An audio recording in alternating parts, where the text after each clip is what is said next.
क्या बात ಹೇಳ ಹಾಂ ಹೇಳಪ್ಪ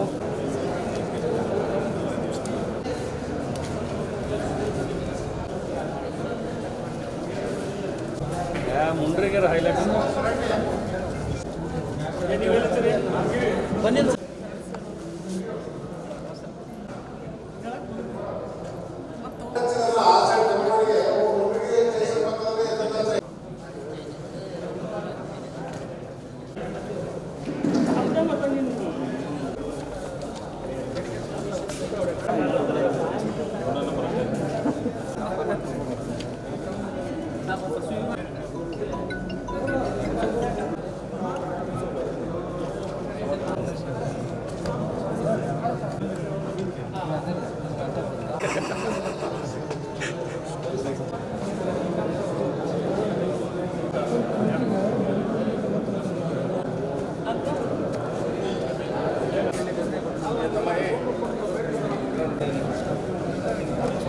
ಸ್ಪೆಷಲ್ ಮಾಡ್ತೀನಿ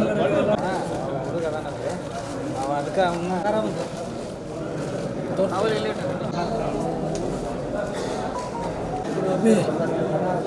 ಪಿನ್ ಹಾಕ್ಬಿಡಿ ಅಷ್ಟೇ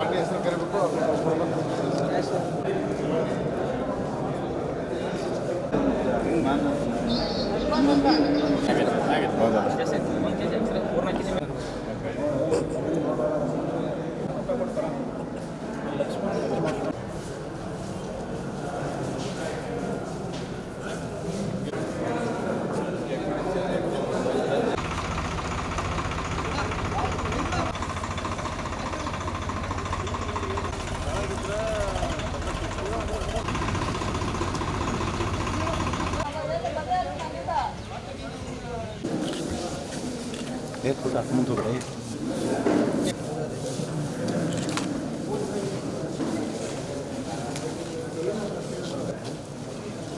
Tiens.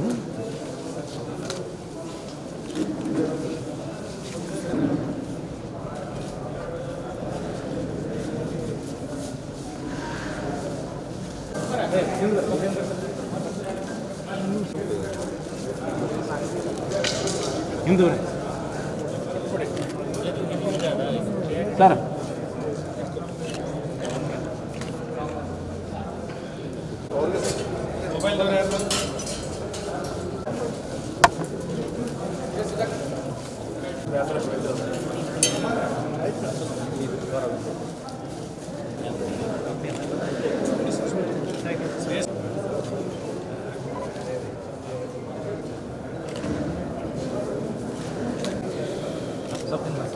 सर नहीं बना ना कौन सी है सर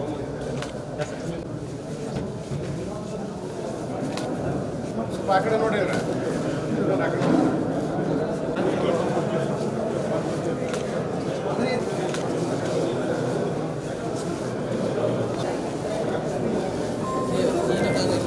अना इन बा नाके जी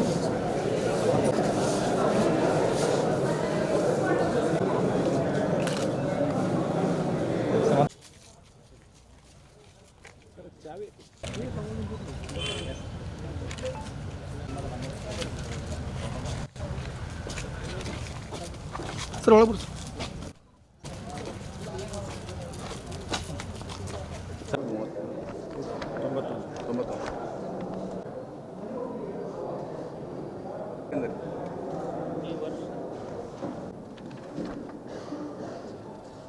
ಗದಗ ಜಿಲ್ಲೆಯಲ್ಲಿ ಗದಗ ಜಿಲ್ಲಾ ಪೊಲೀಸ್ ವತಿಯಿಂದ ಕಳೆದ 1/1/2024ರಿಂದ ಇಲ್ಲಿಯವರೆಗೆ ವಿವಿಧ ಸ್ವತ್ತಿನ ಪ್ರಕರಣಗಳಲ್ಲಿ, ಅದು ಕಳ್ಳತನ ಆಗಿರ್ಬೋದು, ಥೆಫ್ಟ್ ಅಂದರೆ ಮನೆ ಕಳ್ಳತನ ಆಗಿರ್ಬೋದು, ಬೇರೆ ಬೇರೆ ಥೆಫ್ಟ್ಗಳಾಗಿರ್ಬೋದು, ಚೈನ್ ಸ್ನ್ಯಾಚಿಂಗ್ ಆಗಿರ್ಬೋದು, ಹೀಗೆ ಒಟ್ಟು ಎಲ್ಲ ಪ್ರಕರಣಗಳನ್ನು ಏನು ಪತ್ತೆಯಾಗಿತ್ತು ಆ ಪತ್ತೆಯಾದ ಪ್ರಕರಣಗಳಲ್ಲಿ ವಶಪಡಿಸಿಕೊಂಡ ಏನು ಸ್ವತ್ತಿತ್ತು ಆ ಸಂಬಂಧಪಟ್ಟ ಮಾಲೀಕರಿಗೆ ಹಿಂದಿರುಗಿಸುವ ಒಂದು ಪ್ರಾಪರ್ಟಿ ರಿಟರ್ನ್ ಪರೇಡನ್ನು ಇವತ್ತು ಗದಗ ಜಿಲ್ಲಾ ಪೊಲೀಸ್ ವತಿಯಿಂದ ಮಾಡಲಾಯಿತು.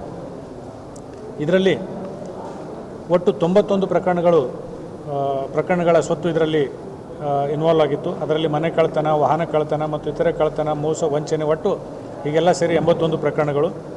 ಸುಮಾರು 112 ಆರೋಪಿಗಳನ್ನು ಬಂಧಿಸಿ ಅವರಿಂದ 1,62,62,000 ರೂಪಾಯಿ 62,096 ರೂಪಾಯಿ ಮೌಲ್ಯದ ಬಂಗಾರ, ಬೆಳ್ಳಿ ಮತ್ತು ಬೇರೆ ಬೇರೆ ಏನು ಆಭರಣಗಳಿತ್ತು ಅದನ್ನೆಲ್ಲ ವಶಪಡಿಸಿಕೊಳ್ಳಲಾಗಿದೆ.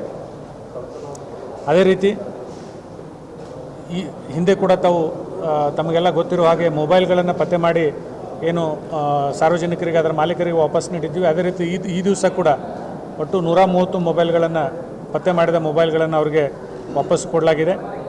ಒಟ್ಟಾರೆ ಈ ವರ್ಷದಲ್ಲಿ ನಾವು ಎಲ್ಲ ಸೇರಿ 2,43,42,000 ರೂಪಾಯಿ ಮೊತ್ತದ ಒಂದು ಸ್ವತ್ತನ್ನು ಸಂಬಂಧಪಟ್ಟ ಮಾಲೀಕರಿಗೆ ನಾವು ಹಿಂದಿರುಗಿಸಿದ್ದೀವಿ ಅಂತ ಹೇಳಲಿಕ್ಕೆ ಹೆಮ್ಮೆ ಆಗ್ತದೆ. ಇದರಲ್ಲಿ ಒಟ್ಟು 48 ಮನೆ ಕಳ್ಳತನದ ಪ್ರಕರಣಗಳಿದ್ದಾವೆ, ಒಟ್ಟು 30 ವಾಹನ ಕಳ್ಳತನದ ಪ್ರಕರಣಗಳಿದ್ದಾವೆ, 7 ಇತರ ಕಳ್ಳತನದ ಪ್ರಕರಣಗಳಿದ್ದಾವೆ, ಒಂದು 6 ಮೋಸ ಮತ್ತು ವಂಚನೆ ಮಾಡಿದ ಪ್ರಕರಣ ಇದೆ.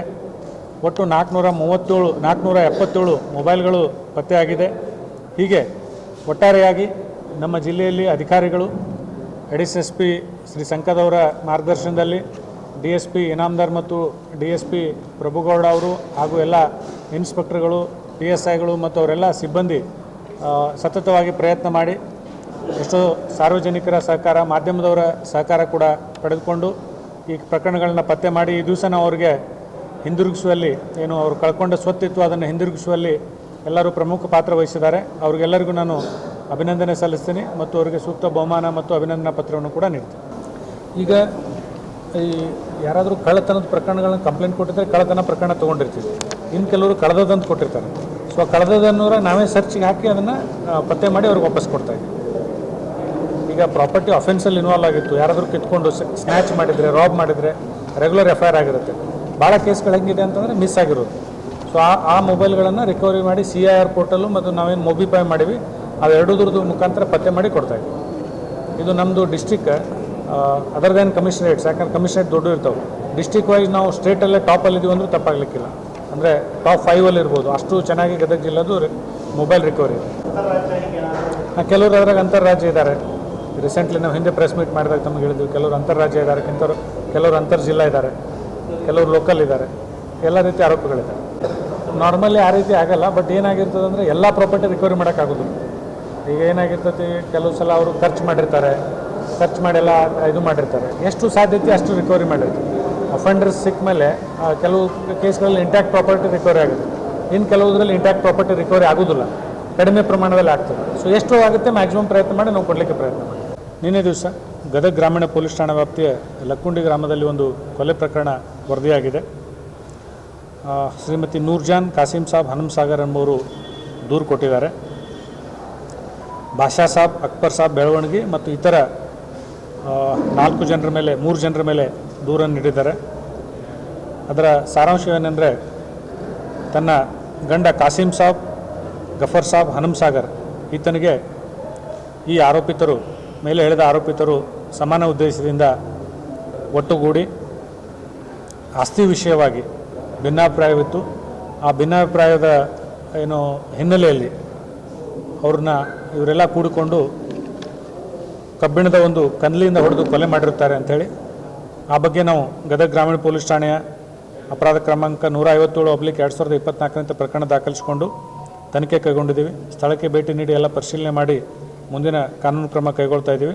ಈಗಾಗಲೇ ಈ ಪ್ರಕರಣದ ಪ್ರಮುಖ ಆರೋಪಿ ಬಾನು ಸಾಬ್ ತಂದೆ ಅಕ್ಬರ್ ಸಾಬ್ ಬೆಳವಣಿಗೆ ಈತನನ್ನು ದಸ್ತಗಿರಿ ಮಾಡಿದ್ದೀವಿ. ಉಳಿದ ಆರೋಪಿತರ ಬಗ್ಗೆ ಕೂಡ ಪರಿಶೀಲನೆ ಮಾಡ್ತಾ ಇದ್ದೀವಿ. ಆದಷ್ಟು ಬೇಗ ಪರಿಶೀಲನೆ ಕಾರ್ಯ ಮುಗಿಸಿ ಮುಂದಿನ ಕ್ರಮ ಕೈಗೊಳ್ತೇವೆ. 4 ಜನ ಆರೋಪಿತರು ಅಂತ ಅವ್ರು ಕೊಟ್ಟಿದ್ದಾರೆ. ಒಬ್ಬನ್ನ ಆಲ್ರೆಡಿ ಅರೆಸ್ಟ್ ಮಾಡಿವಿ, ಉಳಿದವ್ರನ್ನೂ ಕೂಡ ವಿಚಾರಣೆ ಮಾಡ್ತಾ ಇದ್ದೀವಿ. ಸೊ ವಿಚಾರಣೆ ಮಾಡಿ ಮುಂದಿನ ಕ್ರಮ ತಗೊಳ್ತೀವಿ. 12/8/2024 ಸಾಯಂಕಾಲದ ಸುಮಾರಿಗೆ ನರೇಗಲ್ ಪೊಲೀಸ್ ಠಾಣಾ ವ್ಯಾಪ್ತಿಯ ಜಕ್ಲಿ ಗ್ರಾಮದಲ್ಲಿ ಒಂದು ಕೊಲೆ ಪ್ರಕರಣ, ಅಂದರೆ ಮೊದಲು ಅದು ಅಟೆಂಪ್ಟ್ ಟು ಮರ್ಡರ್ ಇತ್ತು. ಸಬ್ಸಿಕ್ವೆಂಟ್ಲಿ ದಿನಾಂಕ 13/8/2024 ಸದರಿ ಗಾಯಾಳು ಮೃತಪಟ್ಟಿದ್ದರಿಂದ ಒಂದು ಕೊಲೆ ಪ್ರಕರಣ ದಾಖಲಾಗಿದೆ. ಇದರಲ್ಲಿ ಫಿರ್ಯಾದಿದಾರರಾದಂಥ ಹನುಮವ್ವ ಬಸಪ್ಪ ಮುಕ್ಕಣ್ಣವರು ಇವರು ದೂರನ್ನು ನೀಡಿದ್ದಾರೆ.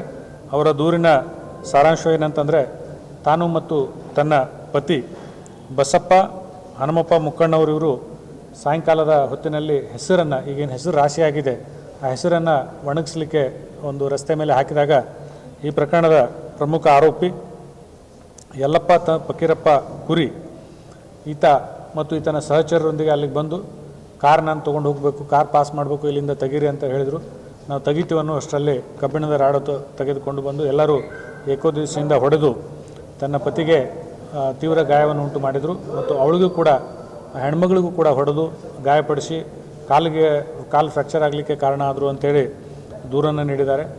ಯಾರು ಗಾಯಾಳು ಇದ್ದರು ಬಸಪ್ಪ, ಈತನ ತಕ್ಷಣ ಜಿಮ್ಸ್ ಆಸ್ಪತ್ರೆಗೆ ದಾಖಲಿಸಲಾಗಿತ್ತು. ಅದರ ಚಿಕಿತ್ಸೆ ಫಲಕಾರಿ ಆಗಲಿಲ್ಲ. ಅಂದರೆ ಇನ್ನೂ ಹೆಚ್ಚಿನ ಚಿಕಿತ್ಸೆ ಅವಶ್ಯಕತೆ ಇರೋದ್ರಿಂದ ಹುಬ್ಬಳ್ಳಿ ಕಿಮ್ಸ್ಗೆ ರೆಫರ್ ಮಾಡಿದರು. ಅಲ್ಲೂ ಕೂಡ ಚಿಕಿತ್ಸೆ ಫಲಕಾರಿ ಆಗದೆ ದಿನಾಂಕ 13/8/24 ಬೆಳಗಿನ ಜಾವ ಅವರು ಮೃತಪಟ್ಟಿದ್ದಾರೆ. ಇದರಲ್ಲಿ ಕೂಡ ಎಲ್ಲ ಆರೋಪಿತರನ್ನು ನಾವು ವಶಪಡಿಸಿಕೊಂಡಿದ್ದೇವೆ. 3 ಆರೋಪಿತರನ್ನು ಆಲ್ರೆಡಿ ದಸ್ತಗಿರಿ ಮಾಡಿ ಮಾನ್ಯ ನ್ಯಾಯಾಲಯಕ್ಕೆ ಹಾಜರುಪಡಿಸಿದ್ದೀವಿ. ಇನ್ನೊಬ್ಬ ಆರೋಪಿತ ಚಿಕಿತ್ಸೆಯಲ್ಲಿದ್ದಾರೆ, ಆದರೆ ಅವ್ರನ್ನೂ ಕೂಡ ನಾವು ವಶಕ್ಕೆ ಪಡೆದುಕೊಂಡು ಸದ್ಯದರಲ್ಲಿ ಚಿಕಿತ್ಸೆ ಮುಗಿದ ತಕ್ಷಣ ಅವ್ರನ್ನೂ ಕೂಡ ಮಾನ್ಯ ನ್ಯಾಯಾಲಯಕ್ಕೆ ಹಾಜರುಪಡಿಸ್ತೀವಿ. ಈ ಪ್ರಕರಣದಲ್ಲಿ ಏನು ಅವರು ದೂರನ್ನು ನೀಡಿದ್ದಾರೆ, ಆ ದೂರಿನ ಆಧಾರದ ಮೇಲೆ ಎಷ್ಟು ಜನ ಆರೋಪಿತರ ಮೇಲೆ ದೂರು ನೀಡಿದ್ರು ಎಲ್ಲರ ಮೇಲೆ ಕ್ರಮ ಜರುಗಿಸಲಾಗಿದೆ. ಒಬ್ಬ ಏನು ಮೇನ್ ಆರೋಪಿ ಇದ್ದಾನೆ, ಯಲ್ಲಪ್ಪ ತಂದೆ ಫಕೀರಪ್ಪ ಕುರಿ, ಈತ ಪ್ರಮುಖ ಅದರ ಅಂದರೆ ಫಕೀರಪ್ಪ ಯಲ್ಲಪ್ಪ ಕುರಿ, ಈತ ತಾನು ರೈತ ಮುಖಂಡ ಅಂತ ಹೇಳ್ಕೊಂಡು ಊರಲ್ಲಿ ಎಲ್ಲ ದಬ್ಬಾಳಿಕೆ ಮಾಡ್ತಾಯಿದ್ದ ಅಂತ ಅವರು ದೂರನ್ನು ನೀಡಿದ್ದಾರೆ. ಮತ್ತು ಸಾರ್ವಜನಿಕರು ಕೂಡ ಆ ಬಗ್ಗೆ ಸಾಕಷ್ಟು ಅಲ್ಲಿ ಭೇಟಿ ನೀಡಿದಾಗ ತಿಳಿಸಿದ್ದಾರೆ. ಅದ್ರ ಬಗ್ಗೆ ಕೂಡ ಪರಿಶೀಲನೆ ಮಾಡ್ತಾರೆ. ಇವರು 2 ಅಕ್ಕಪಕ್ಕ ಮನೆ ಇರೋದ್ರಿಂದ ಹಿನ್ನೆಲೆ ಇದೆ. ಇದಕ್ಕೆ ಅಕ್ಕಪಕ್ಕ ಮನೆ ಇರೋದ್ರಿಂದ ಸಣ್ಣ ಪುಟ್ಟಕ್ಕೆ ಗಲಾಟೆಗಳಾಗ್ತಿತ್ತು. ಈ ಸ್ಟೆಪ್ಸ್, ಮನೆ ಮುಂದಿನ ಸ್ಟೆಪ್ಸ್ಗಳ ಸಲುವಾಗಿ ಅಥವಾ ಪಾಟ್ಸ್ ಇಡೋದಿರ್ಬೋದು, ಅಥವಾ ಏನಾದರೂ ಕೆಲಸಗಳಂದರೆ ಒಂದು ಕಡಿ ಹಾಕಿದ್ದಾರೆ, ಇಲ್ಲಿ ಹಾಕಬೇಡ್ರಿ, ಅಲ್ಲಿ ಕಲ್ಲಿನ ಕಡಿ ಜಲ್ಲಿ ಹಾಕಿದ್ದಾರೆ, ಹಾಕಬೇಡ್ರಿ ಅಂತ ಆ ರೀತಿ ಒಬ್ರಿಗೊಬ್ಬರಿಗೆ ಪುನಃ ತಕರಾರುಗಳಾಗ್ತಾಯಿದ್ದು. ಸಿವಿಲ್ ಕೋರ್ಟಲ್ಲೂ ಕೂಡ ಒಂದು ಕೇಸ್ ಮುಂಚೆ ಆಗಿತ್ತು. ಸೊ ಆ ಹಿನ್ನೆಲೆಯಲ್ಲಿ ಇವರು ಈ ನಿನ್ನೆದೊಂದು ಏನು ಹಿಸ್ಟ್ರಿ ಇದೆ, ಕಂಟಿನ್ಯೂಡ್ ಪಾರ್ಟ್, ಆ ಒಂದು ಘಟನೆಯನ್ನು ಇಟ್ಕೊಂಡು ಇವರು ಅವ್ರ ಮೇಲೆ ಹಲ್ಲೆ ಮಾಡಿ ಆ ಸಾವಿಗೆ ಕಾರಣ ಆಗಿದ್ದಾರೆ ಅಂತ ತಿಳಿದು ಬಂದಿದೆ.